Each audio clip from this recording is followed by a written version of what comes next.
আরে এখানে তো কেউই নেই, সিগারেটটা আমি লুকিয়ে লুকিয়ে মনে সুখে খেয়ে ফেলি। আব্বু তাড়াতাড়ি আমার সাথে আসো, মিনা ব্যালকনিতে লুকিয়ে লুকিয়ে সিগারেট খাচ্ছে দেখবে। আব্বু রাজু তোমাকে মিথ্যা কথা বলেছে, আমি কোনো সিগারেট খাইনি। এই তো মিনার খাওয়া সিগারেটটা পেয়ে গেছে, এটা আব্বুকে দেখালে প্রমাণ হয়ে যাবে। আব্বু আমাকে তুমি ক্ষমা করে দাও, আর কোনোদিন আমি সিগারেট খাবো না। সার্ভিসের বডি ভেঙে গেছে, সব পানি পড়ে যাচ্ছে, এখন কি করি? আব্বু মন খারাপ করো না, চলো আমরা বাড়ি ফিরে যাই, গাড়ি বডি আবার ঠিক করে ফেলবো। দাদু তুমি বাড়িতে চলে যাও, আমি মিনাকে নিয়ে আসতেছি।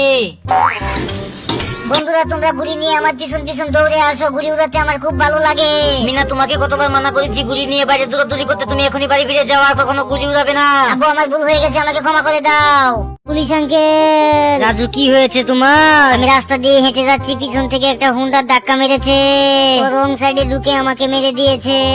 আমাকে ব্যথা দিয়ে ডাক্তারের কাছে ফোন করেছে, ওরা আমার সাথে খারাপ ব্যবহার করেছে। রাজু যেও না, দাঁড়াও। আমি গাড়ি চালিয়ে যাচ্ছিলাম, হঠাৎ করে রাজু সামনে পড়লো, গাড়ি সামলাতে পারেনি, আমাকে ক্ষমা করে দিন। তুমি অ্যাক্সিডেন্ট করেছো, এখন তোমাকে জরিমানা দিতে হবে।